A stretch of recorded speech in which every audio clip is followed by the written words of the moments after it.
Maagang sinubok ng tadhana si Emily Ramirez. Umibig sa isang lalaki na magdudulot pala sa kanya ng sakit sa hinaharap at nabigyan siya ng isang mabigat na responsibilidad.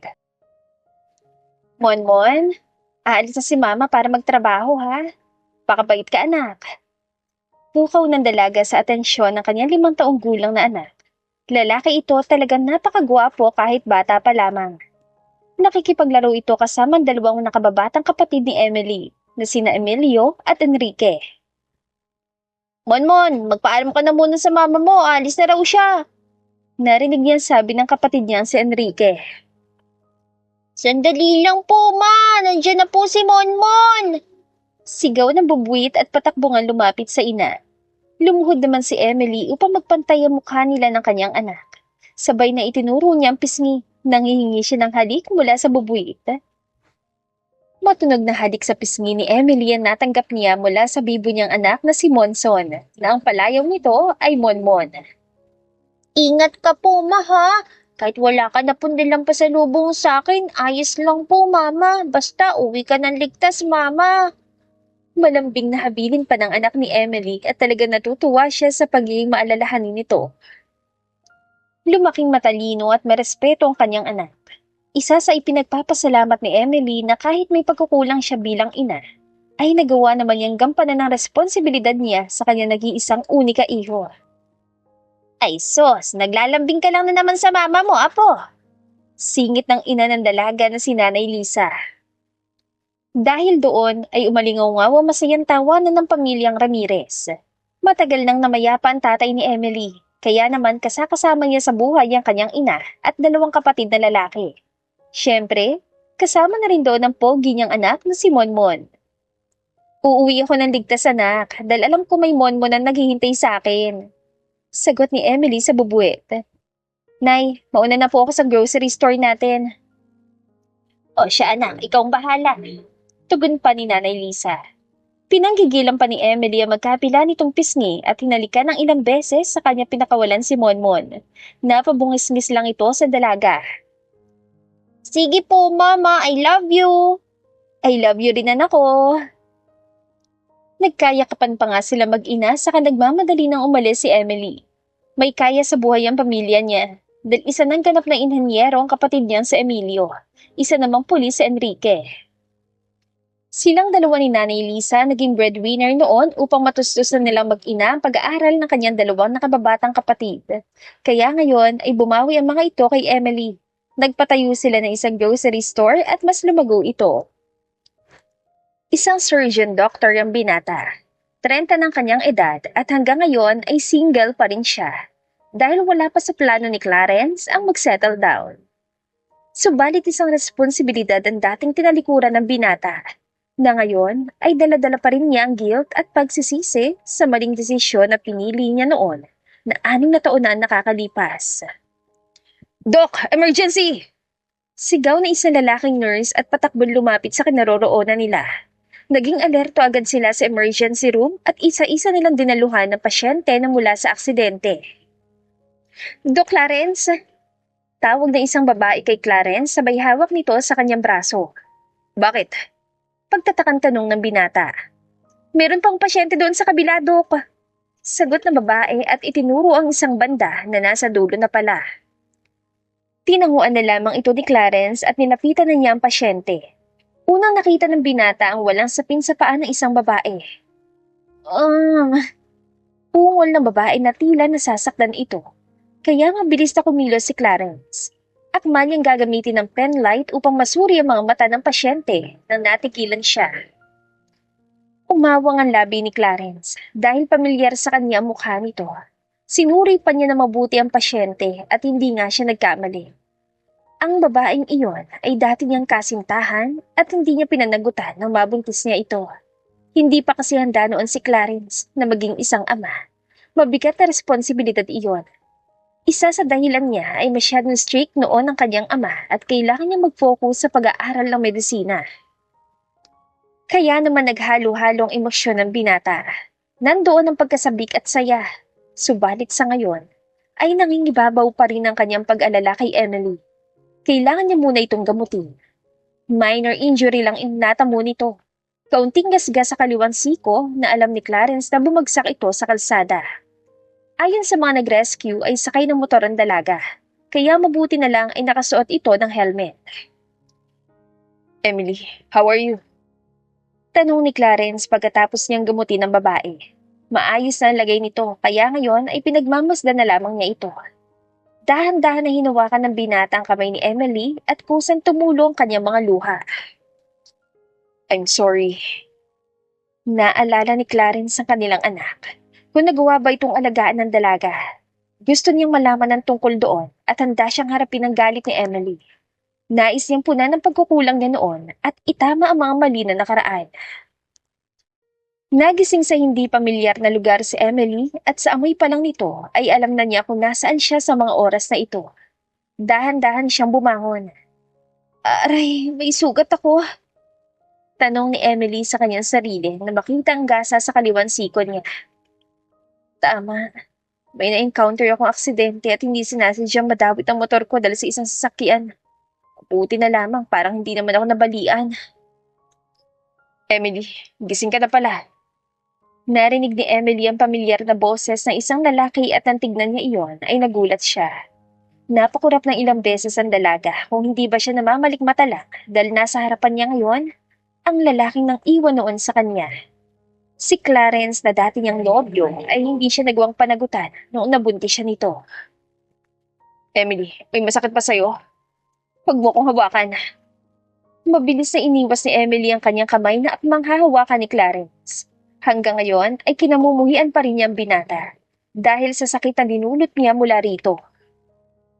Emily. Sambit ni Clarence sa pangalan ni Emily at kitang-kita niya roon ang sakit at lungkot sa mga mata nito. Ang kapal na mukha mong magpakita ngayon sa akin. Malamig na sambit ni Emily at masama pa rin ang tingin niya sa lalaki. Naka-uniform ito ng pandoktor at natitiyak ng dalaga na nagtatrabaho dito sa ospital si Clarence. Malamang ito ang sumuri sa kanya kanina habang hindi pa siya nagkakamalay. Kaya ganoon na lang kung kausapin siya na para bang walang atraso sa kanya ang binata. I'm sorry. Iyan ang liniyahan ng mga taong may atraso sa iba. Akala niyo naman, ganun lang kadaling magpatawad. Sa isang sorry niyo lang ba kami makukuha? Emily, alam ko malaki ang nagawa kong kasalanan noon sa'yo at sana. Hindi na natapos ni Clarence ang pakungusap niya nang sumabat na agad si Emily. Kailangan ko na umuwi. Ayoko magtagal sa lugar na to, nakasama ka. Basta na lamang tinanggal ng dalaga ang suwero sa kanyang palapulsuhan at naglakad. Emily, hindi ka pa pwedeng umuwi. Pigil sa kanya ng binata, subalit hindi ito pinansin ni Emily. Tuloy-tuloy lang sa paglalakad si Emily hanggang sa masalubong niya ang kanyang ina at ang kapatid niyang si Emilio. Ate! Tawag ng kapatid ni Emily at mabilis siyang dinaluhan ng mga ito. Naku naman anak! Ayos ka lang ba? Nag-aalalang tanong ng ginang sa anak. Nakatingin lang mula sa malayo si Clarence at hindi niya magawang humakbang dahil naharoon ng pamilya ng dalaga. Wala naman pong sugat si ate Nay. Konting galos lang po yata. Sabi ng kapatid ni Emily. Bakit may dugo itong palapulsuhan mo, anak? Tinanggal mo ba ng sapilitan ng swero mo? Ayos na po ako, Nay. Umuwi na po tayo. Pagyaya na lamang ng dalaga. Si Clarence mismo ang tumawag sa pamilya ni Emily. Hindi lang siya nagpakilala. Alam niyang galit din ng mga kapatid at ina ng babae dahil sa pagtalikod niya noon sa mag-ina niya. Mauna na po kayo lumabas ni ate Nay. Babayaran ko lang po ang bills ni ate. Paalam ni Emilio. Naka-charge na kay Clarence ang bills ni Emily kaya wala nang babayaran pa ang kapatid nito. Sumunod lang siya sa mag-ina. Mama! Sigaw ng isang batang lalaki na ikinaatras ni Clarence. Nang makalabas na sila ay nakilala ng binata ang isa pang nakababatang kapatid ni Emily na si Enrique. May kasama itong batang lalaki na sa tansya niya ay 5 years old pa lamang ito.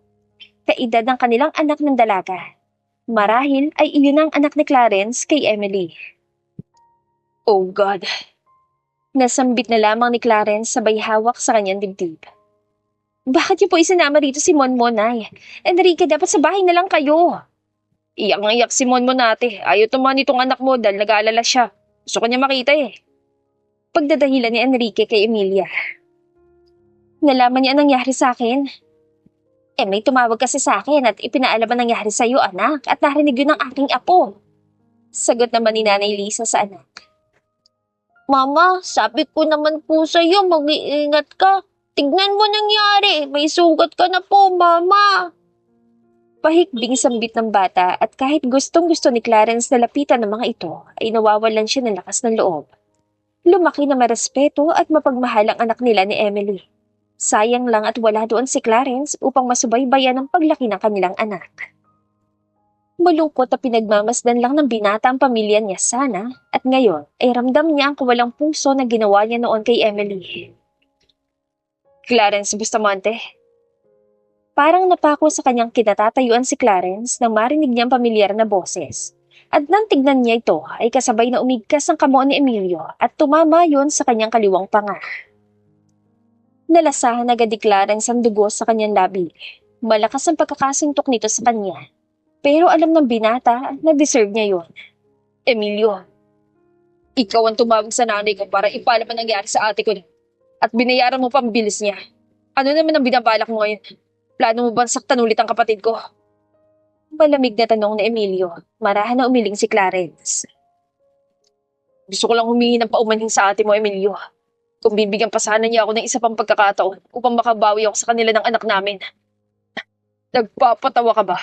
Anong karapatan mo sa pamangkin ko gayon? Tinalikuran mo naman siya noon. Oo, ikaw ang ama ni Monmon. Pero dahil sa pagtalikod mo nun, parang tinapon mo na rin ang karapatan mo sa bata. Aalis sa sana si Emilio nang pinigilan nito ni Clarence. Nagawa niya isang bagay na hindi niya akalain na magagawa niya ngayon. Lumuhod siya at nagmakaawa na bigyan din siya ng pagkakataon upang makabawi sa kanyang mag-ina. Kilala ni Clarence ang pamilyang Ramirez. Mababait ang mga ito at hindi nagtatanim ng sama ng loob. Maliban sa dalaga na naiintindihan niya ang galit ito. Alam ko magagalit sa akin ang kapatid ko. Pero ginagawa ko to hindi lang dahil sa'yo. Kailangan mong pagkirapan na makuha ulit ang loob ni Ate Emily. Lalo ng kapatawaran niya. Ginagawa ko lang to para sa pamangkin ko na hinahanap ang papa niya. Na noon ay parang tuta lang siya na nagawang talikuran ng kanyang ama. Mahabang saad ni Emilio kay Clarence. Kahit may kasama pang paninisi ay pinagpasalamat niya pa rin. Bago nga umalis ang kapatid ni Emilio ay ibinigay nito kay Clarence ang address ng pamilya nila. Hindi agad nag-aksaya ng oras ang binata at umabsenta muna siya sa ospital para puntahan ang nakasulat sa address. Kinabukasan na siya nagpunta doon. At muli na naman niyang natanaw mula sa malayo ang kanya mag-ina. Sa tingin ni Clarence ay masaya mga ito na wala siya. Pahinga ka muna ha, Mama. Bawal ka po muna mag-work. Malambing na usal ng anak ni Emily. Nasa labas sila ng kanilang bahay kung saan may tambayan sila doon. Sabi po yan ni Nanay? Tanong ng dalaga na niliitan pa niya ang kanyang boses. Napahagikik ang babuit sa tinuran ni Emily. Siyempre po, ako may sabi, Mama. Pagdadahilan nito. Naglalambing na niyakap naman ni Emily ang anak niya at ilang beses naman niyang hinalik-halika ng matambok na pisngi ni Monmon. I love you, anak. Ikaw talagang source of strength ni Mama and weakness at the same time. Kapag okay na si Mama, date tayo ha?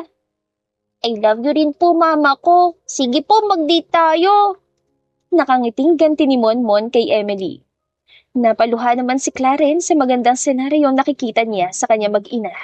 Ngayon ay kailangan na niyang pagplanuhan kung paano siya mapapalapit kay Emily, lalong-lalo na sa kanilang anak. Sinimulan iyon ni Clarence sa pagbili ng lupain. Saktong mayroon pang espasyo sa katabi nitong bahay at balak niya magpatayo ng sariling bahay doon. Naging maayos na rin ang lagay ni Emily at balik trabaho na siya. Nag-aaral pa naman ng kinder si Monmon, kasama nito si Aling Nela. Habang nagbabantay ng grocery store niya ang dalaga ay naalala niya si Clarence. 6 na taon na nakalipas ay ngayon pa talaga ito nagpakita sa kanya. O tamang sabihin na muli silang ipinagtagpo ng tadhana.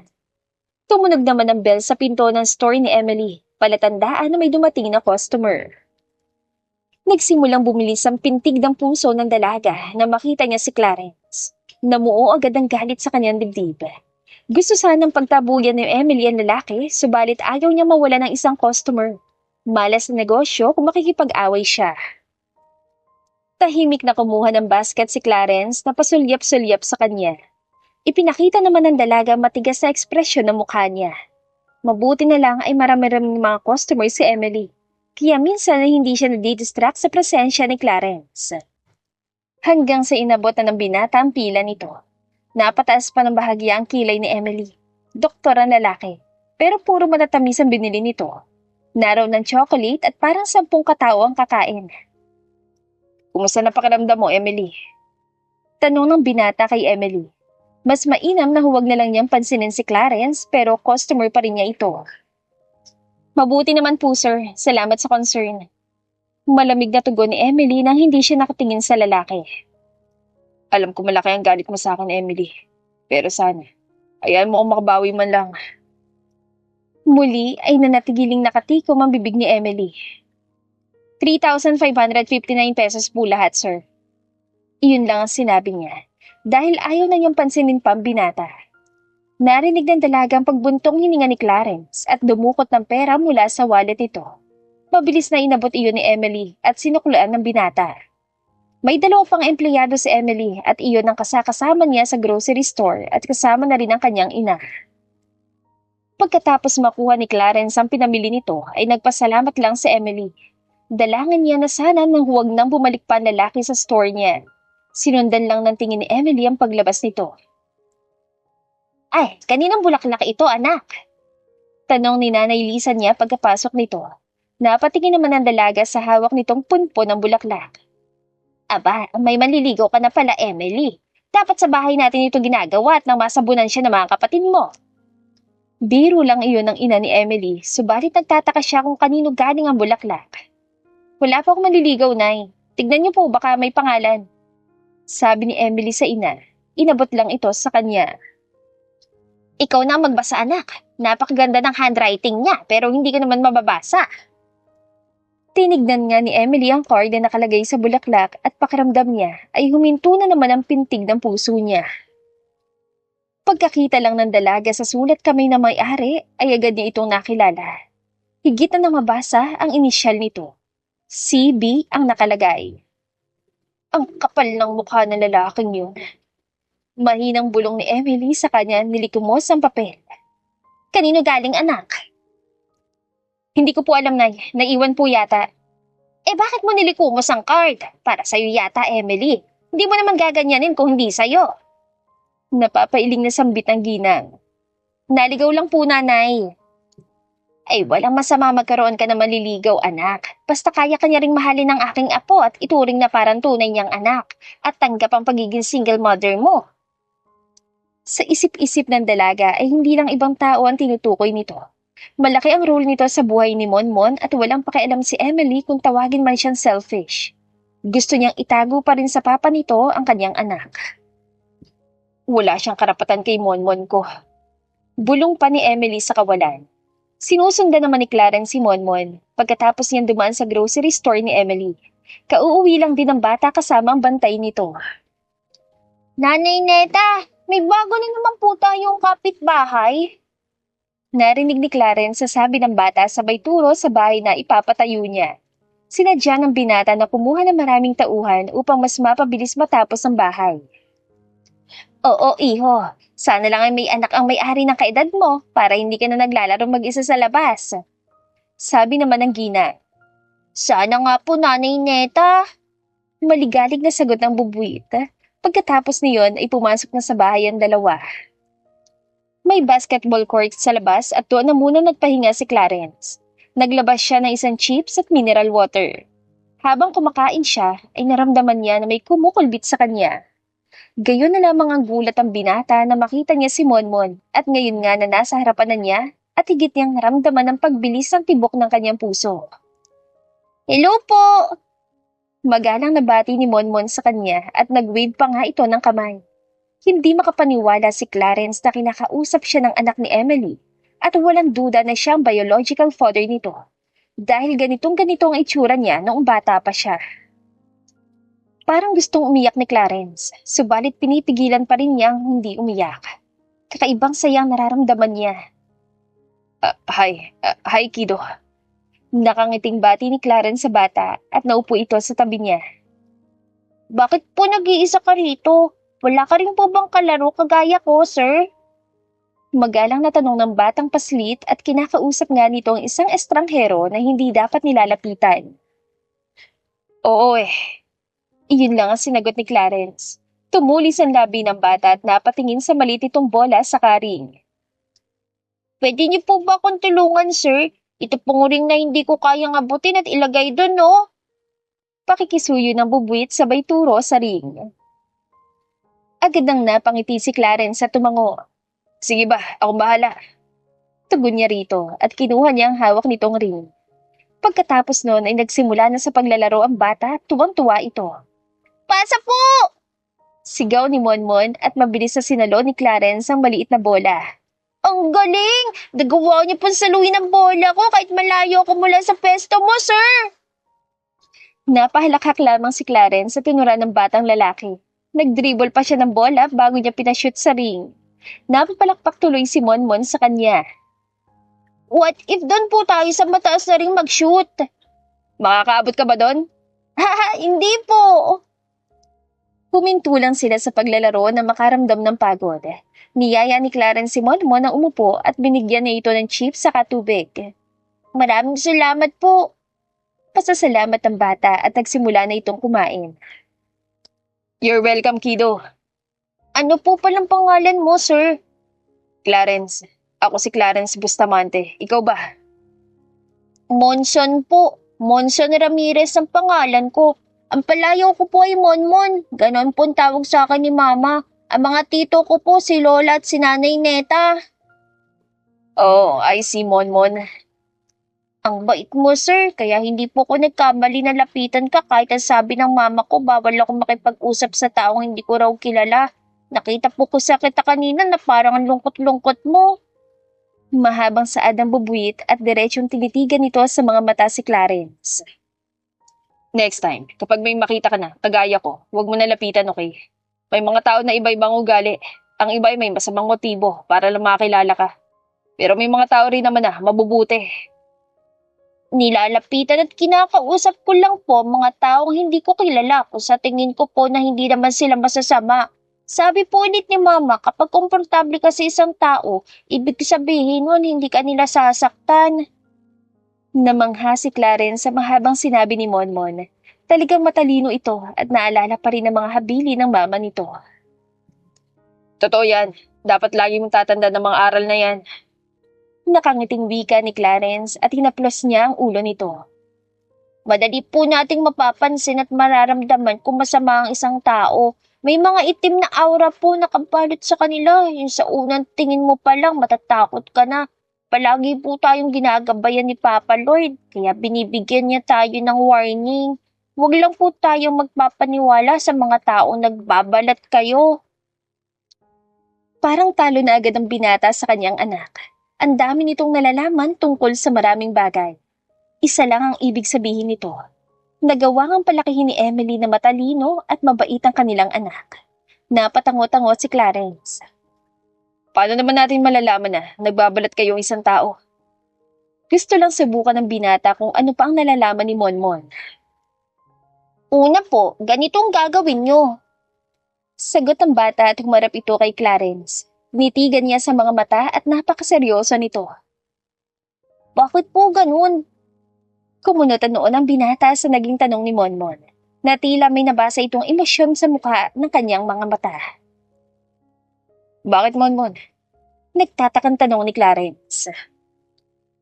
Nakikita ko po na masaya naman kayo, pero bakit po parang malungkot ka rin? Usisa ni Monmon sabay hawak sa kanyang kamay. Kung ano po nangyari sa'yo, okay lang po yan.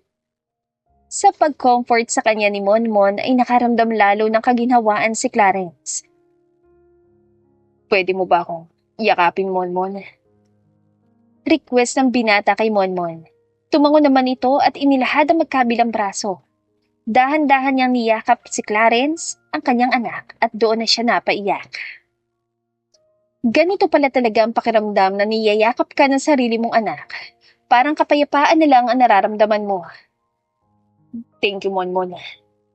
Pagsinghot-singhot at sambit ni Clarence. Walang anuman po. Big ka na po pero crybaby ka po pala. Panunokso pa ni Monmon sa ama na hindi niya kilala. Tao rin ako, Monmon. Oo, malaki na nga ako pero may damdamin pa rin ako, kaya ako umiiyak. Sabagay, tama po kayo. Ilang oras pa lumipas ay saka nagpaalam ang bata na papasok na sa kanilang bahay. Hinatid niya ito hanggang sa tarangkahan. Bitbit na nito ang pinamili niya kanina. Monmon, sino naman nakasama mo? Tanong ni Enrique, ang kapatid ni Emily. Kinabahan naman agad si Clarence dahil alam niyang masasapak na naman siya ng kapatid ang dati niyang kasintahan. Katulad na lang ng ginawa ng isa pa nitong kapatid. Tito, may bago na po akong kalaro at lagi ko na raw po siya makikita sa village natin dahil dito rin po siya nakatira. Masayang anunisyo ng bata at na magtamang paningin ni na Clarence at Enrique ay higit itong nagulat. Long time no si Enrique. Casual na sambit ni Clarence at kitang-kita niya kung paano kumuyom ang kamao ni Enrique. Imposible naman kasi na hindi magagalit sa kanya ang pamilya ng dalaga. Ay, magkakilala po pala kayo, Tito? Inosenteng tanong ng bata at pabalik-balik ang tingin sa kanilang dalawa. Pasok ka na muna, Monmon. Nag-aanda ng merienda si Nanay Neta. Sige po. Bye, Kuya Clarence. See you tomorrow po. Nakangiting paalam ni Monmon at tanging pagtango na lang din ang naging sagot ni Clarence.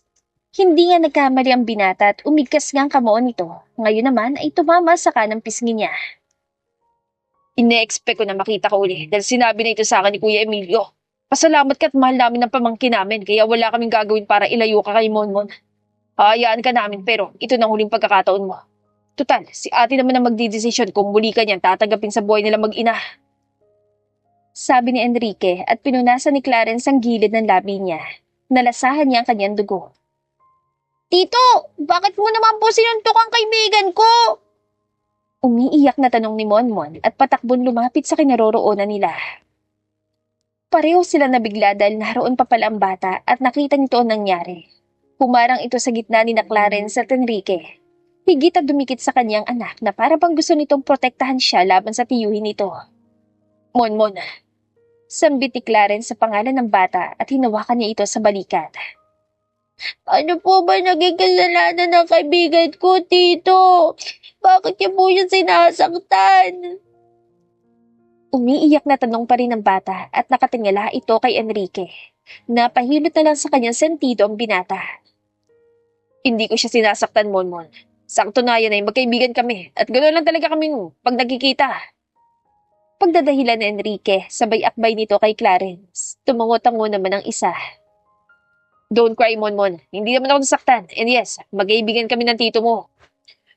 Pero bakit po kailangan nyo magpisikalan kapag nagkikita kayo? Pwede naman po kayong mag-awak kamay lang o kaya naman mag-fist bump. Naluluhang paliwanag ni Monmon at pareho niyang hinawakan ng mga kamay ng dalawa. Ganito po, Tito at Kuya Clarence. Huwag po kayo magsuntukan dahil malulungkot ako. Hindi na yung mauulit pa, Monmon. Sorry. Pag-aalo ng lalaki sa pamangkin nito, saka nito binalingan si Clarence. Baka rin, nakuha mo agad ang simpatsya ng pamangkin ko. Doon nagsimula na napalapit ang loob ni Clarence sa anak nila ni Emily. Sa tuwing naiiwan nito mag-isa sa bahay kasama ang isang ginang, ay saka siya tsetsempo at yayayain na maglaro si Monmon. At oo, parang may blessings na rin siya mula kina Enrique at Emilio. Tigilan mo ng pagbibigay sa akin ng bulaklak, Clarence. Hindi ako natutuwa sa ginagawa mo ngayon. Malamig na sabi ni Emily kay Clarence nang magpunta ulit ito sa tindahan niya. Halos araw-araw ay nakakatanggap ng iba't ibang klaseng bulaklak si Emily. At ang lahat ng yon ay galing mismo kay Clarence. Please, give me one more chance, Emily. I'll make it up to you, please. Pagmamakaawa pa ng binata at masama ng tingin ni Emily. Umalis ka na lang. Hindi ako nagbibigay ng second chance sa mga taong nang iiwan lang sa ere. Mariin na pahayag pa ng dalaga. Kumuyom ang magkabilang kamao niya. Sa tuwing nakikita ni Emily ang mukha ni Clarence, ay naalala niya ang kasalanan niya noon sa kanyang anak. Kahit nakikita na ng dalaga na maayos ang pagpapalaki niya sa kanyang anak, ay hanggang ngayon, nararamdaman pa rin niya ang guilt sa kanyang dibdib. Alam kong wala akong karapatan na sabihin to Emily. Dahil unang-una, kasalanan ko naman. Patawad ko naging duwag ako noon at hindi ko pa kayang harapin ang responsibilidad ko noon sa inyo ng anak natin. Pagsusumamo ni Clarence at bakas pa rin sa boses niya lungkot at pagsisisi. Wala kang anak sa akin, Clarence. Huwag mo na akong pag-aksayang pa ng oras dahil hindi na ako babalik sa'yo. Maayos na ang lagay ko at hindi na kita kailangan pa. Emily, panindigan mo na lang ang pang-iiwan mo nun sa akin, Clarence. Dahil hindi ko na kaya makasama pang isang katulad mo na basta na lang tatalikuran ang responsibilidad niya. I'm sorry kung naging mahina ako nun. Pero sana magbago ang isip mo, Emily. Hindi na ako katulad pa ng dati. Malakas na ako ngayon at handa akong harapin ang pagsubok na kasama ka. Emily, mahal pa rin naman kita at sana hayaan mo kung makilala kong anak natin. Sabi pa ng binata saka ito nagpaalam. Nagit-ngit ang kalooban ni Emily dahil sa pagbanggit ito sa kanyang anak. Emily, anak. Malambing na tawag naman ni Nanay Lisa at hinawakan ito ang nakakuyom na kamao ni Emily. Nay, si Clarence yun, di ba? Tanong ng Gina. Dahan-dahan na tumango ang dalaga. Hindi ko po alam kung bakit nagpaparamdam na siya ngayon matapos niya akong iwan noon, Nay. Dahil po sa kanya, naisip kong ipalaglag ang baby ko. Napapahikbing sambit ni Emily na mabilis siyang niyakap ng kanyang ina. Kalimutan mo na ang tungkol doon, anak. Matagal na yon at naiintindihan ko kung bakit naisip mo ang bagay na yon. Depressed ka lang at magulo pa ang isip mo. Pero ang mahalaga ay pinagpatuloy mo pa rin naman ang pagbubuntis mo. Patawarin mo na ang sarili mo. Kalimutan na nakaraan at ang tungkol naman kay Clarence. Hindi ko siya kinakampihan. Ngunit bigyan mo siya ng isa pang pagkakataon. Nakikita ko na, sincere naman siya at ramdam ko ang pagsisisi niya. Hindi ko po alam kung saan ako magsisimula para patawarin siya, Nay. Opo, madaling magpatawad sa isang tao. Subalit ang hirap na pong magtiwala sa kanya. Yung sakit na dinulot niya sa akin ay nandito pa rin po, Nay. Itinuro pa ni Emily ang kanyang dibdib, kung saan ramdam pa rin yan sakit ay binigay sa kanya ni Clarence. Sa tamang panahon, maghihilom din yan, Emily. Sa ngayon ay magsimula ka sa pagpapatawad sa iyong sarili. Paalala pa ng ina ni Emily at hinagod ng ilang beses ng likod niya. Pagka-uwi nila sa bahay ay ang anak niyang si Monmon agad ang nilapitan. Ganito naman lagi si Emily. Ika nga niya ay kumukuha siya ng lakas mula sa kanyang anak. Mama! Masayang tawag ng bubuit kay Emily na makita siya nitong pumasok sa bahay nila. Kumusta naman ang baby boy ko? Nag-behave ka ba kay Nanay Neta? Malambing na tanong na dalaga sa anak at dumukwang siya upang halikan nito sa noo. Hala anak, hindi ka yata nagpalit ang damit mo may pawis ka. Iginiya ni Emily si Monmon sa salas at umupo siya sa sofa. Pinaupo niya sa kandungan niya ang kanyang anak sa kanyang hinubad ang pang-itas nitong damit. Naglaro po kasi kami kanina ng kaibigan ko, Mama, at kapapasok ko lang din po sa loob. Masayang pagkukwento ni Monmon. Hindi kilala ng dalaga ang bagong kaibigan ng kanyang anak, pero halos araw-araw ay nagkukwento ito tungkol sa bagong kakilala. Napapansin ni Emily na parang kumikislap ang mga mata ni Monmon. Isa lang naman ang ibig sabihin nun. Masayang-masaya ang kanyang anak. Talaga ba, anak? Kailan ko naman makikilala ang kaibigan mo at nang makapag-thank you ako sa kanya dahil nagagawa niyang pasayahin ang baby ko? Ngiting-ngiting sambit ni Emily at bahagya niya itong kiniliti. Sinabi ko na po yan sa kanya, Mama. Pero nahihiya pa raw po siya, kaya wag na po muna. Katwiran ng bata na ikinatango lang ni Emily. Mahiyain nga yung kaibigan, anak. Kapag handa na siya magpakilala sa akin, dali mo rito sa bahay, ipagluluto ko siya ng paborito mong pagkain. Promise po yan, Mama. Nagsusumamo sa ng bata at pinakita pa kay Emily ang hinliliit nitong daliri. Nakangiting nakipag-pinky promise ang dalaga sa anak. Oo naman anak, promise yan ni Mama. Kaya sabihan mo na siya na huwag mahiya sa mama mo. Dahil hindi naman ako nangangain ng kaibigan ng baby ko. Napamungis-ngis pa si Monmon at sumandal sa kanyang ina. Siyempre po, mabait ang mama ko. At saka hindi po ka naman monster, Mama, di ba po? Napatitig pa si Emily sa maamang mukha ng kanyang anak. 5 taong gulang na ito. Ngunit hanggang ngayon ay hindi pa rin ito nakikilala si Clarence. Minsan nang nagtanong si Monmon tungkol sa papa nito, wala lang maikwento si Emily dahil parang sariwa pa rin sa kanya ang sakit sa dibdib niya. Mabuti na lamang ay dinadivert ng mga kapatid ng dalaga ang atensyon ni Monmon. Anak, hindi mo ba hinahanap ulit ang papa mo? Bigla ay lumabas na lang sa bibig ni Emily ang mga katagang yon. Napatingin sa kanya si Monmon na may pagtataka sa mukha at nagsalita ito. Mama, ngayon lang po binanggitan tungkol sa papa ko dahil kapag nagtatanong po ako, lagi akong nahatak na mga tito ko palayo sa'yo. Sorry anak, hindi lang komportable si mama na pag-usapan ng bagay na yon. Pero ano sa tingin mo? Nakahanda ka bang makilala ang papa mo kapag nakita ko ulit siya? Payag ka na po makita ko ang papa ko, mama. Ikaw ba anak? Gusto mo? Tanong pa ni Emily at hinaplos niya matambok na pisngi ni Monmon. Oo naman po. Gusto ko mama, papa ko po yun eh. Masayang sagot ng babuit at ang lapad-lapad ng ngiti nito. Alang-alang sa anak ni Emily ay ibibigay niya nararapat para kay Monmon. Isasantabi na muna niya ang sakit. Dahil doon ay nagsimula na rin magtanong tungkol sa papa nito si Monmon at kahit naalala ni Emily ang nakaraan ay sinagot na lamang niya ang mga tanong ng kanyang anak. Isang araw, naghintay si Emily kay Clarence kung dadaan ba uli ito sa tindahan niya. Subalit wala siyang nakita kahit anino ng binata. Naisip niya na baka hindi talaga seryoso si Clarence o kaya naman ay napagod na sa pangungulit sa kanya. Kung kailan na, handa na akong ipakilala siya sa anak namin, saka pa siya hindi magpaparamdam sa akin. Ang lalaking yun, dakilang paasa talaga. Naiiling na sambit ni Emily sa kanyang sarili. Subalit ang lalaking kanina pang gustong makita ng dalaga ay makikita lang pala niya ito kasama ang anak niya. Nakikipaglaro ito kay Monmon. Nung una, akala ni Emily ay namamalikmata lang siya. Ngunit hindi. Masaya nga naglalaro ang mag-ama na para bang wala ng bukas. Naririnig niya rin ang tawanan ni Clarence at Monmon. Pasa po, Kuya Clarence, dali!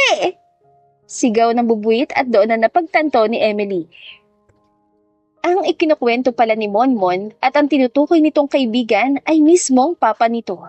May idea na ang dalaga na baka si Clarence ang may pakana upang makalapit ito sa kanilang anak. Habang pinagmamasdan ni Emily ang mag-ama ay wala siyang makapanagalit. Sa halip ay ibang pakiramdam at ngayon lang siya napangiti na makita ang anak niyang nakikipaglaro ito sa papa nito. Tumila po naman ang bola at patungo yun kay Emily. Kaya naman mabilis niyang sinalo ang bola kasabay na napahinto sa pagtakbo si Clarence. Nanlalaki ang mga mata ng binata na makita siya nito. Emily. Baka sa mukha ni Clarence ang pag-alala na baka magagalit siya. Si Mama! Mama ko! Lumuhod lang si Emily upang salubungin ng yakap ang kanyang bubuit. Kaya naman pala palaging amoy pawis si Monmon dahil basketball ang nilalaro ng mga ito. Amoy pawis ka ulit anak. Komento ni Emily at pinunasan niya ang pawis nito sa noo. Sorry po ma, di pa kasi kami tapos sa paglalaro. Oo nga po pala mama, papakilala ko na po sa iyo yung kaibigan ko. Total naman po, nakita mo na siya. Kumiwaling si Monmon mula sa kanyang ina at nalapitan niya si Clarence. Hinawakan niya ito sa dalawang daliri sabay hatak. Nakikita pa rin ni Emily ang takot ng binata pero nanatiling nakatikom lang ang kanyang bibig. Mama, siya po si Kuya Clarence, ang bago ko pong kaibigan. At kuya, siya naman po yung mama ko. Siya po si Mama Emily ko. Maganda po siya no, parang artista. Hagik-hik na sambit ni Monmon. Nagtitigin lang sina Emily at Clarence. Sa huli ay ang binatang unang nagbawi ng tingin. Tumalikod si Emily at naglakad patungo sa pinto ng kanilang tarangkahan. Mama, ayaw niyo po ba makilalang kaibigan ko? Malungkot na tanong ni Monmon. Ganoon din ang nararamdaman ni Clarence. Sa isip-isip niya ay baka nadagdagan na naman ang galit ng dalaga sa kanya. Papasukin mo siya sa loob ng bahay natin, Monmon. Hindi ba nag-promise si Mama sa'yo na ipagluluto ko ng paborito mong pagkain ng kaibigan mo? Opo! Tara na Kuya Clarence! Pag-aaya ng bubuit sabay hila ulit kay Clarence. Nagpaubaya siya sa kanyang anak at nagtataka pa rin siya na hindi siya pinagtabuyan ng dalaga. Magandang balita yon para kay Clarence. Pagpasok ni Clarence sa bahay, tahimik niyang pinagmasdan ang loob ng kabahayan. Simple lamang yon pero mararamdaman ng kapayapaan at pagmamahala ng mga nakatira doon. Napangiti siya na makita si Monmon na tila hindi mapigilan sa labis sa kasiyahan. Masayang nagtatakbo sa paligid ng sala. Kumakanta at sumasayaw na para bang itong pinakamaligaya niyang araw. Sa kabilang dako, si Emily naman ay naging abala sa kusina. Naghahanda ng paborito ng anak. Chicken na fritada at spaghetti na may matamis na sauce. Hindi pa rin mawala ang kaba sa dibdib ni Clarence. Nakatitig siya sa likod ni Emily habang abala ito sa paghahanda ng pagkain. Ang kanyang mga mata ay puno ng mga saloobin na hindi alam kung paano sasabihin. Hindi niya alam kung paano magsisimula ng maayos sa usapan, kaya tinulungan na lang muna niya si Monmon sa pag-ayos ng lamesa. Kuya Clarence, ikaw po maglagay ng baso ha. Ako naman po kutsara at tinidor. Masayang utos ng bata, sabay talikod para ituro kung saan ang mga kailangan. Roger that, Monmon Commander. Biro ni Clarence at muling napangiti ang bata. Matapos nga magawa ni Clarence yon, muli siyang tumitig kay Emily. Ngunit hindi ito nagtagal. Iniiwasan pa rin siya ng mga mata ni Emily. Pagkatapos sa ilang minutong katahimikan, binitawan ni Clarence ang isang malalim na buntong hininga at lumapit siya sa kusina upang makipag-usap kay Emily. Emily, kung may pagkakataon lang. Ngunit naputol ito ng mga tunog mula kay Monmon na nagsasabing, Mama, paano po kung magluto tayo ng dessert mamaya? Pwede po ba? Mabilis naman sinaliyapan ni Emily si Monmon ng dagwika. O sige anak, pero mas maganda siguro kung tatanungin mo ang bisita mo. Baka may gusto siyang dessert. May gusto ka po bang dessert, Kuya Clarence? Magaling ang mama ko sa pagluluto kaya kahit ano pong gusto niya, magagawa niya. Pagbibida ni Monmon na kung mamasamain ay matatawag na kayabangan pero dahil nga siya'y bata pa, matatawag yung kakyutan. Kahit ano na lamang siguro. Ikaw ba, Monmon? Ano paborito mo? Baka maging magkapareho tayo eh. Gusto ko po ay blueberry cheesecake. Paborito ko po talaga yun. Hindi ba nga po mama, iniiyakan ko pa yun kapag hindi niyo po binibake yun? Tama ka nga anak. Simula na matikman mo yun, araw-araw mo na yung hinihiling sa akin. Naghagik-hika na mag-ina sa memoryang yon. Si Clarence naman ay hindi maitago ang kasiyahan habang nakikita ang munting senaryo na yon. Isa ring ideya ang pumasok sa isip niya. Ideya na sa tingin niya ay magpapasaya sa kanyang anak. Matapos na makapagluto ni Emily, inayos na niya yon sa hapag. Tumulong din si Clarence kaya hindi siya makakilos ng ayos. Iwas na iwas pa rin kasi talaga siya kay Clarence. Kamuntikan pa nga siya kaninang mahimatay sa paglapit ni Clarence. Mabuti na lamang talaga at sumabat si Monmon. Nasa bahay rin ang ina niya at ang dalawang kapatid pati na rin si Aling Neta. Ngunit hindi maintindihan ni Emily kung bakit ayaw lumabas sa mga ito at makisalo sa kanilang pagkain. Kanina kasi nung pumasok siya sa loob, sinabi niya sa mga ito na inimbitahan niya si Clarence at iyon nga, nagkanya-kanyang layas sa mga ito. Monmonak, tawag mo sila Lola para makakain din sila. Mabilis naman sumunod ang bubuit, ngunit mabilis din itong nakabalik at kakamot-kamot sa ulo nito. Mama, ayaw bumaba ni na Lola po. Sabi po nila mas maganda na yun tayong tatlo lang muna. Mas maganda raw po kasi na makapagbanding tayong tatlo eh. Sige anak, huwag na lang nating pilitin sila Lola. Mabuti pa'y kumain na tayo, baka nagugutom ng bisita mo. Hindi naman Emily, pero nakakatakam nga niluto mo. Mukhang magiging paborito ko pa nga yata yan. Si Monmon naman ay biglang nagprotesta. Hindi po pwede Kuya Clarence, ako po ang may paborito niyan eh, bawal po mang-agaw ah. Napanguso pa nga ang bata at pinagkrus sa mga braso. Agara naman tila nagpatalo si Clarence. Ay, sige na nga. Hindi na ako mga agaw ng paborito. Tara na, mabuti pa kainin na natin ang luto ng mama mo para mabusog na tayo. At tuluyan na nga nilang takan ng mga nakahain na pagkain. Naging madaldal si Monmon habang kumakain. Kung ano-ano naging kwento ng bubuit, kaya naman talagang nakinig lang sina Clarence at Emily. Maraming salamat Emily. Nabusog ako sa inihanda mo. Sana hindi magtapos sa gabing itong pagkakaroon natin ng ugnayan. At sana magkaroon na tayo ng pagkakataon para makapag-usap ng masinsinan. Tanging si Emily na lang ang nakapaghatid kay Clarence sa labas dahil ang bubuit nilang anak ay nakaidlip na sa couch sa may sala. Nagaya kasi ang bata matapos silang kumain na manood ang movie. Hindi naman tumanggi si Emily para na rin sa kasiyahan ng kanyang anak. Para kay Monmon, kaya ko yung ginawa. Hindi ko naman gustong sirain ang kasiyahan ng anak ko kaya naman minabuti kong papasukin ka sa pamamahay namin. At hayaan na makipagbanding ka sa anak ko. Salamat pa rin kung ganun. Alam kong hindi madali ngunit umaasa rin ako na balang araw. Mahahanap mo na sa iyong sarili ang pagpapatawad. Hindi kita minamadali, Emily. Sapat na sa akin ang pagbibigay mo sa akin ng pagkakataon na makasama ang anak ko. Ang anak natin. Hahawakan sana ni Clarence sa mga kamay ni Emily, ngunit mabilis naman niyang iniiwasan ng mga yon. Nahahanap na niya sa kanyang sarili ang kapatawaran, ngunit may takot pa rin sa kanyang dibdib. Ayaw ni Emily na magpadalos-dalos. Ayaw na niyang isugal pang muli ang kanyang puso. Tumalikod na si Emily. Hindi na niya nilingon pa si Clarence at mabilis na siyang pumasok muli sa loob ng bahay. Hindi na niya naaabutan sa couch si Monmon sa kanyang pagbalik. Mukhang dinala na ni Enrique o kaya ni Emilio sa kwarto nito si Monmon. Ang tanging nakita niya lang ay si Nanay Lisa at Aling Neta na kumakain sa hapag.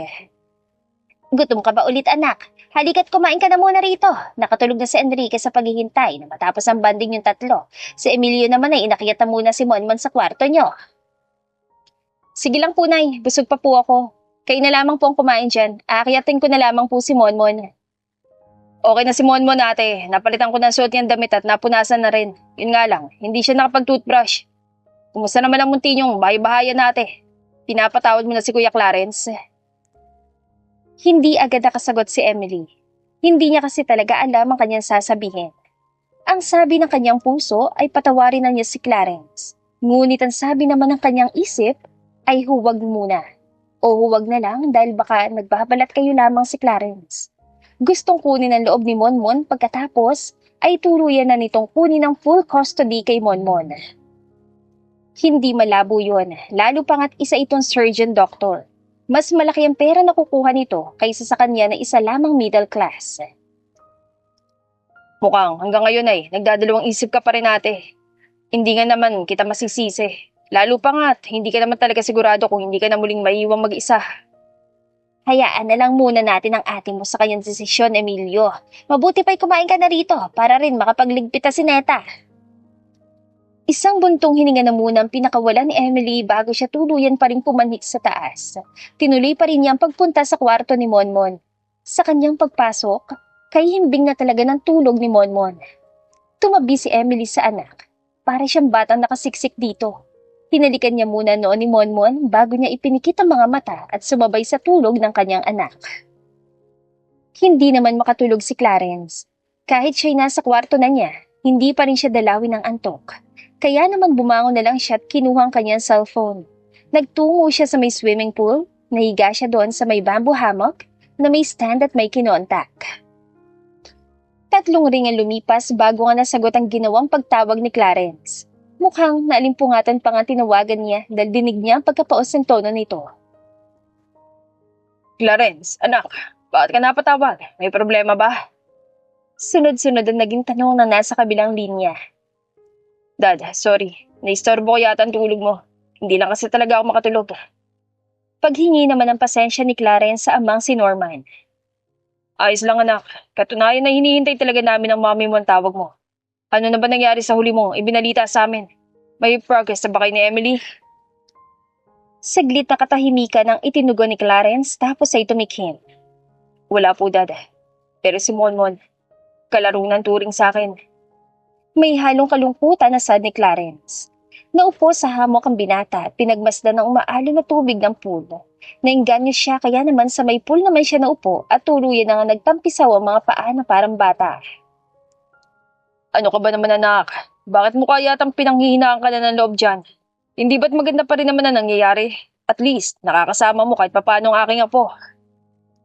Magsasalita na sana si Clarence, ngunit muli na naman nagsalita ang kanyang ama. May idadagdag pa pala ito sa sinabi kanina. Kung hindi lang sana kita, binantaan na alisin kita ng mana nun. Pasensya ka na talaga, anak. Natakot lang naman ako kung ano mangyayari sa future mo. Ayos lang yun, Dad. Magulang ka, kaya ang instinct mo, igawin na lahat para sa ikabubuti ng anak mo. Ginawa mo lang ang sa tingin mo ay tama nun. Oo siya, ipagdarasal na lamang kita. Gusto mo bang gisingin ko ang mami mo para makausap mo siya? Agad naman tumanggi si Clarence. Kapag naistorbo kasi ang tulog ng kanyang ina, ay magiging baril ito na walang katapusan sa pagratrat. Nagpaalam na lamang siya sa ama at nagsabing bibisita sa kanila sa oras na pwede na niya madala at maisama si Monmon. Sa bagong umaga na dumating, Trabaho muna ang inasikaso ni Clarence. Nag-round siya sa ospital na pinagtatrabahuhan at nag-asikaso ng kanyang mga pasyente. Nang dumating naman ang oras para makapag-out na siya, dali-dali ang kanyang pagkilos dahil may balak pa siyang bilhin sa isang bake shop. Ayun, mabuti na lang at bukas pang Esmes Sweets. Sana lang ay available pang paboritong cake ni Monmon.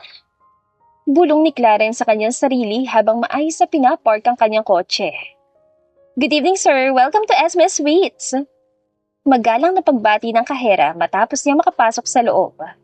Magalang naman na pagtango ang isinagot niya at iginala na nga ang paningin sa iba't ibang matatamis na pagkain na naroroon. Kailabok bigla ng ngiti ni Clarence na makita ang blueberry cheesecake. Itinuro iyon ni Clarence. Miss, isang order nga nitong blueberry cheesecake nyo. Tapos, isa ring order ng Black Forest. Agad namang inasikaso iyon ng kahera at mabilis na pinunch ang order ni Clarence kaya mabilis din siya nakapagbayad. Agad namang inasikaso iyon ng kahera at mabilis na pinunch ang order ni Clarence kaya mabilis din siya nakapagbayad. Thank you for ordering, sir. I hope you come again. Enjoy! Ani ng babae. Salamat din. Sana ngayon magustuhan nito na mag-ina ko. Bit-bit ang mga cake, umalis na nga tuluyan si Clarence doon at agaran nagmaneho pa uwi sa village na tinitirahan niya ngayon at ng kanya mag-ina. Natapos na rin kasi ang bahay niya. Hindi maampat sa pag-iiyak si Monmon mula pa kaninang hapon at ngayon gabi na. Hindi tuloy nakapagbantay si Emily sa grocery store dahil sa matinding pag-alala. Anak, ano ba nangyayari sa'yo? Wala ka naman lagnat pero bakit ba panaiiyak ka? Gusto ko ni Kuya Clarence, Mama. Hindi po kami nakapaglaro kanina. Wala siya sa bahay niya. Umalis na po ba siya? Iniwanan niyo po ba ako? At nagpatuloy pa rin nga ito sa paghikbi. May kasama pa itong pagtadyak. Mabuti na lamang at nasa couch sila at hindi sa sahig nagtatantrums ang anak. Nagkunway galit-galitan naman si Emily sa inasal ng kanyang anak. Ay, Monmon ha? Hindi kita tinuruan na maging ganyan kapag hindi mo nakukuha ang gusto mo. Hindi natin alam kung anong ginawa ni Clarence. Mali mo may trabaho ang tao at iyon munang inuna kaysa nakipaglaro sa'yo anak. Kaya umayos ka na. Itigil mo na yung pag-iyak mo. Mabilis naman sumunod si Monmon kay Emily. Sorry po, Mama. Hingi ng tawad dito habang pinupunasan ng mga luha at nagsisingot-singot pa. Tumulong na rin si Emily. Nasa ganoon silang posisyon na magpakita si Emilio kasamang hindi naman talagang inaasahang bisita ni Emily pero inaasahan ni Monmon. Kuya Clarence! Hindi magpaliwanag na kasiyahan na sambit ni Monmon, nagkandara pa ito sa pumunta kay Clarence. Umamba itong magpapabuhat kaya naman mabilis nga rin binuhat ni Clarence ang kanyang anak. Oh, ba't ikaw umiiyak, Monmon? Ang sabi ni Tito Emilio mo, kanina mo pa raw ako hinahanap ah. Namiss mo ako agad. Tumango-tango naman si Monmon habang nakasandal ang mukha nito sa balikat ni Clarence. Hindi maiwasan ni Emily na mahabag sa tagpong yon. Parang nakikita niya ang pangungulila ni Monmon sa isang ama, kahit pa nga may dalawa naman siyang tiyuhin na pwede niya maging ama. Pakiramdam ni Emily, nakita ni Monmon sa katauhan ni Clarence ang isang ama, kaya hindi na siya nagtaka pa kung bakit parang may separation anxiety ang anak niya kay Clarence. Huwag ka nang umiyak pa, hindi naman ako umalis. Nagtrabaho lang ako kanina sa ospital. Tapos, dumaan ako sa isang bake shop. Alam mo bang, pinili ko ang paborito mong flavor ng cake? Blueberry cheesecake, hindi ba? Tara na, kainin na natin. Talaga po? Wow! Yay! Tara na nga po't kainin na natin yan. Mama, may blueberry cheesecake po ako. Gusto mo rin po ba? Tuluyan na nga napalitan ng kaninang lungkot na nararamdaman ni Monmon, lalo pa nga't narinig pa nito na may dala-dala si Clarence na paborito niya. O sige, tara na. Emilio, sumama ka na rin sa kusina. Hindi na po ate, kayo na lang muna. Akyat na muna ako sa taas. Katulad nga kagabi, naiwan na naman silang tatlong mag-anak. Kumain na muna sila ng hinandang hapunan ni Aling Neta bago nila nilantakan ng dessert na dala-dala ni Clarence. At habang pinagmamasdan ni Emily ang bubit niya at si Clarence na magharutan at magsubuan ng pagkain, hindi niya maitanggi sa kanyang sarili ang isang katotohanan. Lokohin man ni Emily ang sarili na sapat na siya para sa anak. Ngunit paano naman ito? Paano naman ang mga tanong nito at ang pagkabuo ng pagkatao nito? Gusto niya nga ba talagang kunin yun sa anak dahil lang sa takot niya? Isa lang ang sagot. Hindi. Hindi iyon kaya ng dalaga. Kaya naman oras na talaga para malaman ni Monmon na si Clarence ay hindi lang isang kaibigan. Monmon, anak. Si Clarence.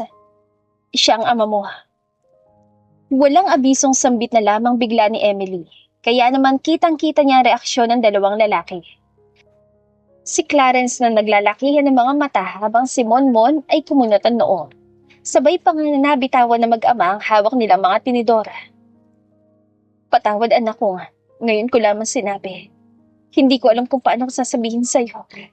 Hindi ko alam kung kailan nga ba talaga ang tamang pagkakataon para sabihin sa'yo ang katotohanan.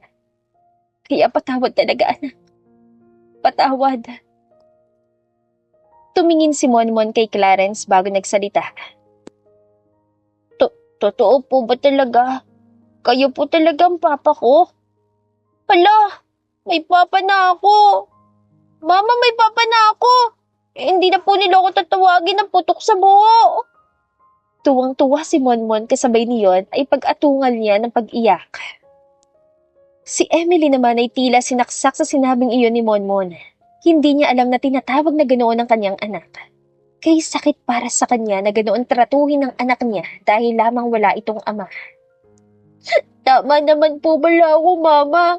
Hindi ako nagsinungaling sa mga klase ko. Nasabihin ko po sa kanila na may papa na ako. Kasi papa ko talaga si Kuya Clarence. Ay, si Papa Clarence po pala. Dinaluhan ni Emily si Monmon. Si Clarence naman ay hinaplos-saplos sa likod ni Monmon. Huwag kang mag-alala, anak. Simula ngayon, hindi na ako mawawalay pa sa'yo. Gagawin ko lahat para lamang maging karapat-dapat na maging ama mo. Patawad dahil hindi kita. Kayo ng mama mo na ipaglaban nun. Walang kahit anong pangako, anak. Gagawin ko na lang kung ano sa tingin kong tama ngayon. Makabagbag damdamin sambit ni Clarence na kahit si Emily ay tuluyan na nga natunaw ang pusong ginawang bato para lang maprotektahan ang ikabubuti ni Monmon. Hinawakan ni Clarence ang isang kamay ni Emily na nasa likod din ni Monmon. Binigyan niya muna ito ng isang matamis na ngiti. Alam kong pagkakamali ko nun. Ngunit sana, mahanap mo na ngayon sa puso mong patawarin ako. Hindi ako perpekto, Emily. Ngunit ang puso ko, ikaw pa rin ang sinisigaw. Salamat sa walang hanggang pagmamahal mo para sa ating anak. Kung pati siguro ikaw ay inabandon na siya noon, baka hindi isang mabuting Monmon ang nakikita at nakakasama natin ngayon. Mahal kita, Emily. Mahal ko kayong dalawa ni Monmon. Ano pa nga bang magagawa ko ngayon? Nandyan ka at panay kulit sa amin. Sa oras talaga na iwan mo kami ulit, hindi na talaga ako makakapayag na maging parte ka ng buhay namin. Naiintindihan mo ba? May halong katarayan at pagtaas pa nga ng kilay si Emily na sabihin niya yun sa binata. Hindi naman mapigilan ni Clarence na mapangiti dahil sa asal na yun dalaga. Hindi talaga siya nagkamali na si Emily lang ang mahalin niya. Kahit pa nga kung minsan ay may mga makukulit na nagpapahayag ng damdamin nila para sa kanya. Kay swerte ko talaga na ikaw ang binigay sa akin para mahalin. Mahalin ka riyan, nang iiwan naman. Tumawa na lamang si Clarence sabay yakap sa kanya mag-ina. Ang gabing iyon ang magpapatunay kung gaano siya kasaya. Hindi naman lubos sa kalain ni Clarence na sa gabing iyon, isisiwalat ni Emily ang totoo sa kanilang anak. Ang tumatakbo na tuloy ngayon sa isip niya ay kung paano dadalhin sina Emily at Monmon sa bahay ng kanyang mga magulang para ipakilala. Inaya ni Clarence ang pamilya ni Emily sa bahay niya na katabi lang ng bahay ng mga ito, ngunit ang nagtungo lang doon ay sina Emily at Monmon. Mukhang mas gusto yata ni Nanay Lisa na mas magkaroon pa ng mahabang banding silang tatlo, kaya hindi na nga ang mga ito nakigulo pa. Talaga po, Papa? Kailan tayo pupunta kay Lola Jane at saka Lola Norman kung ganun po? Gusto ko na rin po silang makilala eh. Bibong pahayag ni Monmon sa kanya matapos niya sabihin dito ang planong pagbisita sa mga magulang kasama mag-ina niya. Hindi ko pa alam, anak eh. Hindi ko pa kasi nakakausap ang mama mo. Hindi ba nga at nitong nagdaang mga araw ay puro lang tayo banding na tatlo? Kaya wala pa talagang eksaktong araw, anak. Sagot naman ni Clarence kay Monmon na talaga nga namang hindi maitago ang excitement. Sige po, Papa. Hindi na po tuloy ako makapaghintay. Sabay talo ni Monmon sa tubig kaya naman mabilis na dinaluhan ni Clarence ang anak. Nasa may pool sila mag-ama at nagbababa doon. Tinuturuan niya rin kasing lumangoy ang anak. Wala naman si Emily sa may pool dahil nagpunta ito sa kusina para maghanda ng pwede nilang kainin ngayong tanghalian. Gusto sanang samahan ni Clarence ang dalaga, ngunit wala namang magbabantay sa bubwit nila kaya pinili na lamang niya na manatili sa may pool kasamang anak. Clarence! Monmon! Umahon na kayo dyan! Handaan ng pananghalian natin! Halina kayo! Sa pagpapakita nga ni Emily, may daladala itong tray na may lamang pagkain. Sa amoy pa lang, alam na agad ni Clarence na adobo ang ulam. Tuluyan na nga umahon na mag-ama. Nagpaunahan pa sila lumapit kay Emily. Nang maunahan ni Monmon ang ama ay kinantsawan niya ito. Tumawa na lamang si Clarence at nagsandok ng kanin at ulam bago ibinigay yon kay Emily. Isinunod niya naman ang anak bago niya nilagyan ng pagkain ng plato niya. Papa, Mama, sana po ay araw-araw tayong ganito. Ang saya-saya ko po talaga nang malaman ko si Papa ang Papa ko. Kahit na po rinding-rindi na mga klase ko sa akin, talagang hindi ako tumitigil ay pagkalat na may Papa na ako sa wakas. Huwag kang mag-alalaan ako. Ano man ang mangyari ngayon, hindi na papayag pa si Papa na magkalayo tayong dalawa. Tandaan mo yan, okay? Alam ni Clarence na kahirap mangako, ngunit natuto na siya ngayon. May sariling pasya na rin siya ngayon at ang pasya niya ay maging ama kay Monmon at sa susunod ay maging asawa ni Emily. Habang naririnig ni Emily ang mga binitawan na salita ni Clarence, hindi niya pa rin maiwasan ng hindi mangamba. Mangamba na baka maging bato ang mga sinasabing iyon ni Clarence. Ngunit para kay Monmon, susubukan niya maniwala. Maniwala na baka sa pagkakataong ito ay may isang salita na nga talaga si Clarence. Pagkatapos ating kumain, magsibanlaw na kayong dalawa ha, baka mamaya magkasakit kayo niyan. Mamaya na lang po mama, hindi pa po ako nagsasawa magbabad sa pool eh. Ay tsaka hindi ka pa po kaya nakakapagbabad sa pool. Oo nga naman Emily, hindi mo pa nasusubukan ng pool. Kaya nga tayo nandito para mag-enjoy, di ba? Hindi na, wala naman akong dala na bathing suit o kaya swimsuit. Kung gusto niyo pang maligo, sige, bahala kayo. Basta, wag niyo na akong kulitin pa. Ang mama ko po, isang KJ. Sige na po mama, maligo na po tayong tatlo sa pool, please. At pinagsali ko pa nga ni Monmon ang dalawang palad at nagpapiay sa kanya. Kaya naman wala na nga naging laban pa si Emily sa kakulitan ng kanyang anak. Pumayag na nga siya at matapos nga nilang kumain, nagbabad silang tatlo sa tubig ng pool. Sakalang sila nagsiahon na magsawa na sa tubig, hindi rin nagkamali si Emily sa kanyang inisip na bagsak agad sa kamang anak matapos itong makapagbanlaw sa shower. Pagod na pagod si Monmon, kayimbing na ng tulog niya. Tingnan mo, makikita mong kapayapaan sa kanyang muka. Tama ka nga, hindi na nakapaghintay na makabalik kami sa bahay. Dito na talaga siya natulog. Ikaw, maligo ka na. Baka magkasakit ka pa niyan. Tapos na rin ako maligo. Sa kabilang kwarto ako nagbandaw dahil alam ko magbabandaw ka rin. Mabuti pa magpahinga ka na rin. Napaupo si Emily sa kabilang banda ng kama. Ngayon ay pinagigitnaan nila si Monmon. Gamit ang mga daliri, sinuklay ni Emily ang buhok ni Monmon. Si Clarence naman ay hinawakan ng kanyang pulisuhan. Kaya naman napatingin siya sa binata. Emily, napatawad mo na ba ako? Nahanap mo na ba ulit sa kaibuturan ng puso mo na minamahal mo ulit ako? Isang sabi mo lang na mahal mo na ulit ako. Hindi ako magdadalawang isip na daling ka sa altar. Kasi noon pa man, yun na talagang pangarap ko eh. Nasira lang nung iniwan kita. Mas nanguna kasi ang takot ko kaysa pagmamahal sa'yo. Pinutol ni Emily ang iba pang sasabihin ni Clarence. Tama ng pagbalik natin sa nakaraan, Clarence. Ang mahalaga dapat sa atin ngayon ay ang hinaharap. Hindi mo na kailangan pang paulit-ulit na humingi ng tawad sa akin. Tanga na kong tanga pero susugal ulit ako sa iyo. Hindi lang para sa sarili ko, kundi pati na rin sa anak natin. Buong pamilya nararapat para kay Monmon. Kaya naman yun din ang ibibigay ko sa kanya. Tumayo si Emily sa kanyang kinauupuan at lumipat ng upo sa tabi ni Clarence. Marahan niyang hinaplos ang pisngi nito bago dinantayan ng marahan na halik sa noo. Mahal kita noon, at mahal pa rin kita hanggang ngayon, Clarence. Ikaw rin ang patuloy kong hinihiling na makasama habang buhay. Nahihikbi na lamang na yumakap si Clarence kay Emily. Ramdam ni Emily ang pag-iyak ni Clarence dahil gumagalaw ang mga balikat nito at naririnig pa nga niya ang pagsinghot-singhot ng binata. Salamat, Emily. Salamat sa walang sawa mong pagmamahal. Mahal na mahal din kita. Hindi na ako makakapayag pang mawalay ka sa akin at si Monmon. Matapos ang makapagbagdamdamin na tagpong yun ni na Clarence at Emily, ay natuloy na nga ang pagpunta ng mag-anak sa bahay ng mga magulang ni Clarence. Apo ko, ay napakagwapo! Para kayong pinagbiyak na bunga ng daddy mo! Kumusta ka naman na po ko? Ini-spoil ka ba ng daddy mo?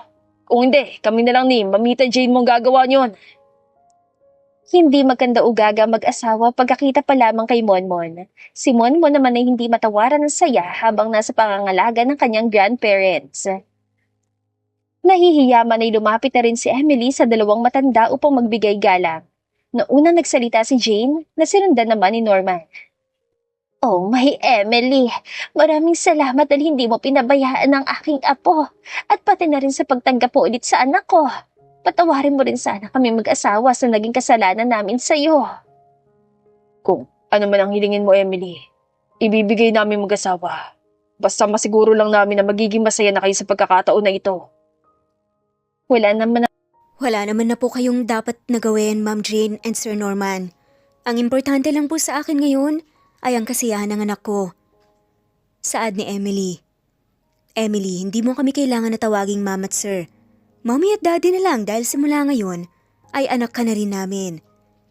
Kinakain man ang hiya si Emily, ay tinawag pa rin naman niya sa ganoong tawag ang dalawang matanda, kaya naman hindi na itago sa dalawang kasiyahan. Inaya ni Jane si Emily na magluto sa kusina na isipan naman ni Norman na igala ang apo sa buong kabahayan na sinamahan din ni Clarence. At sa sunod nilang pagbisita sa mansyon ng mga magulang ni Clarence, kasama na nga rin sina Nanay Lisa, Aling Neta Emilio at Enrique. At kaya naman pala buo ang pamilya dahil may surpresang naghihintay kay Emily. Surpresa ang paghingi ni Clarence sa kamay niya. Mangiyak-ngiyak nga siya habang nakaluhod sa harapan niya si Clarence. Emily, mahal ko, nakaluhod ako sa harapan mo upang sabihin sa'yo kung gaano ko kagusto na ibigay sa iyong pangalan ko. Tinatanggap mo ba ang iyong pagiging kabiyak ko? Oo naman. Oo naman. May kasama pang halakhak ang dalaga na naluluha din. Ang lahat nga ng mga tao sa kanilang paligid nagsigawan sa tuwa. Si Monmon naman ay tumakbo patungo sa mga magulang. Isinuot na muna ni Clarence ang singsing bago kinarga si Monmon at tinalikan sa labi si Emily. Para kay na Clarence at Emily, ang pag-iibigan nila ay magpapatuloy sa ikalawang pagkakataon lalo pangat kapag nadagdagan na ang chikiting. Pero sa ngayon, ifo-focus na nga muna nila ang kanilang mga sarili sa una nga nilang anak.